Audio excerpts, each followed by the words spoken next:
Question that I have for you today, Mel, is what do you think women should stop doing immediately at work? If there was one thing that a woman should do differently at work or stop doing, what would that be? Well, a lot of people are going to hate to hear this, but one thing that women must stop doing at work is when you're sitting in a meeting, do not take notes. And there's a number of reasons why. First of all, when you're in meetings with your colleagues and with your bosses, that's a very visual place to be. And if you're the one person sitting there scribing down everything and transcribing the meeting, visually you look like you're the secretary. Right. And so I know that's not what you're doing. I know most women are taking notes because they're very conscientious and they want to go back and look at their notes again when they get back to their desk and make sure that they've got everything from the meeting and they know what to do in terms of follow-up and what they've actually promised that they're going to do. But in a visual setting like that, if you're the one taking notes, that is not a powerful visual example to give. Secondly, if you're busy taking notes, you're not paying attention to the meeting. You're paying attention to getting every single word. And you know what that means? If you're busy taking notes, you're actually not listening, and you're not listening for a chance to contribute. One of the reasons why women don't speak up in meetings, one of the many, is because they're busy focused on taking down what's being said instead of sitting in the meeting and listening and being ready to contribute. So if there's one thing that you could do today immediately is stop taking notes in meetings. What do you think that the impression would be of women in the workforce, women in a meeting, if they did that one single thing? Well, it's all the small stuff that adds up over time. And what you want to ask yourself is, are you somebody at work that's a contender? Are you there to compete? Are you somebody that has a reputation, that is an expert in your subject matter, that's known for getting things done, that when you walk into the room, they're like, oh, here comes Jamie. She's going to have something to say. Or are you a helper? Are you somebody that's there at the office to help out? Now, helping's not bad, but the problem for a lot of we women is that we tend to do a lot of work that's invisible behind the scenes, whether it's taking the notes or whether it's organizing various functions at work, working on projects that have to do with culture, and mentoring people behind the scenes. Those are all very important. However, they don't impact the bottom line. And they're also not things that you're being visually recognized for. Nobody's seeing you staying late mentoring somebody, so you're not getting credit for it. So what you need to start thinking about is, what is the work that you're focused on? And is the work that you're focused on work that a helper does or work that a contender would do? That's incredibly helpful. What else do you think that women should be doing to further enhance their visibility in the workplace? Well, one of the things that's very important, there's actually two. The first thing that you can do is you can be asking for assignments that are above your level. So there's work that you do at your level, and then there's work that you do above your level. And the only way that you're going to be promoted to do work above your level is A, if you can demonstrate that you're capable of doing the work at your level, and B, if you are proactive in seeking out opportunities that expand your capability and give you a chance to work above the level that you're at. The second thing that you need to do, and this may sound a little weird, is you need a male sponsor. And one of the reasons why this is so important is because the fact is that the majority of senior level meetings are dominated by the male leadership. Right. That's not necessarily a bad thing. It just is what it is. Right. And so what you need to do is forge relationships with just one. All you need is one.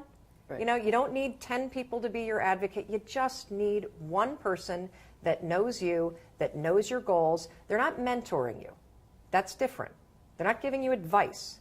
This is somebody that knows you and is advocating for you and thinking about you and sponsoring you for opportunities in those meetings. And the way that you get somebody to do that is you constantly deliver, you're a subject matter expert, and you seek out assignments that are above your level. So when you're seeking assignments that are above your level, you're actually being a risk taker.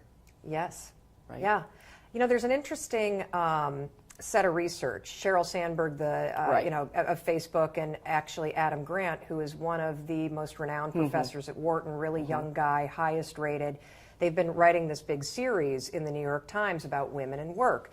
And some of the studies that they've been citing are fascinating. And one of them that I found particularly interesting is the fact that men will apply for a job when they feel that they are 60% qualified. Now, that's a risk. Right. Because there's a gap there, and anytime you want to get a new assignment or you want to kind of expand what you're doing, there will be a gap. Women consistently wait to either volunteer for assignments or apply for more senior jobs until they personally feel that they are 100% ready. And so it's really important, even though you're not going to feel comfortable, pushing yourself to take a risk. Because if you apply and you don't get it, guess what? You can go to the sponsoring partner that was hiring for that and say, what's the gap? Right. And then you're going to be told exactly what are those things that you need to be doing between now and the next time that you apply that fills that gap that was there to begin with. But without taking those risks, you have no idea what the gaps are, and you have no idea what you need to go to work on. There has been some studies about what it takes to get ahead. And some say it's resilience, some say it's grit, some say it's confidence, it may be all three. If you think about resilience, grit, or confidence, what one of those three really stands out to you in terms of what a woman needs to get ahead? It's a great question. And I'm struggling between resilience and grit. Yes. Because grit is what it takes to just grit your teeth and push yourself even though you're scared to death or you're worried about what it's going to mean. Right. And resilience is what happens when you survive it. Or get knocked down. Yes, and get knocked down and get back up. And confidence is what develops over time. Right. So I would have to say it's grit. And the reason why is because nothing's going to happen unless you take that initial action. Right. Nothing's going to happen, nothing's going to change unless you put down that pen in the meeting and you sit up and you pay attention and you listen for your opportunity to speak. Nothing's going to happen unless you push yourself to go in and make the ask for that assignment that scares you to death. Right.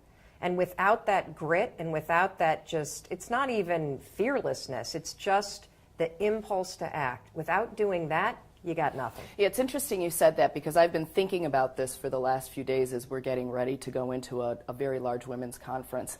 And I've thought, personally, there were times when I really had very little confidence.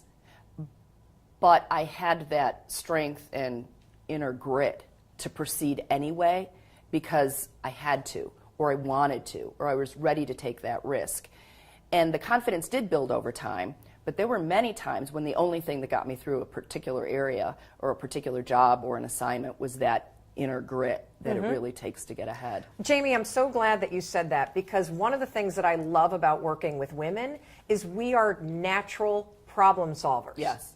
If you give a woman a problem, she will go to hell and high water to fix it. Right. And the problem with a lot of us in the workplace is we play it so safe because we're afraid to disappoint people, we're afraid to get in trouble, we're afraid to lose our jobs, and then that's going to impact the family, that we don't push ourselves. Right. And the truth is, if you stick your neck out, if you summon up that grit and you act, even though it scares you to death, you got a problem.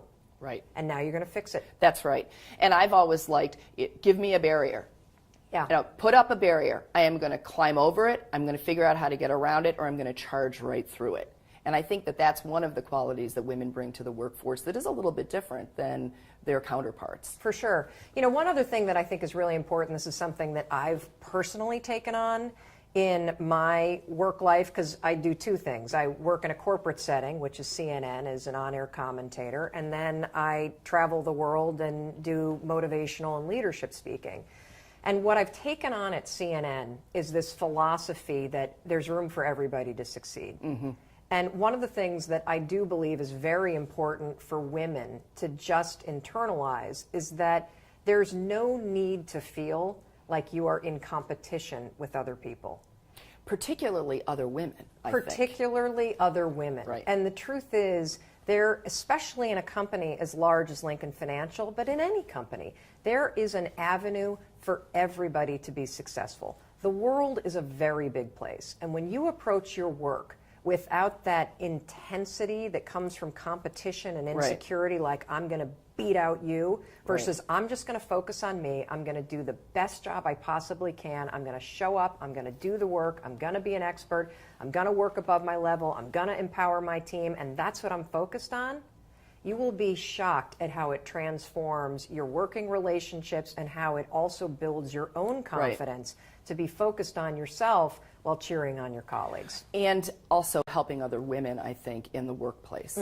And I think that we are in a unique position to do that. While we do need a male sponsor, I completely agree with that. I do think that women are in a unique position to help other women figure it out, particularly younger women coming into the workforce. Well, one thing that you can do for younger women is when you're introducing colleagues to one another, when you introduce somebody, include one of their accomplishments.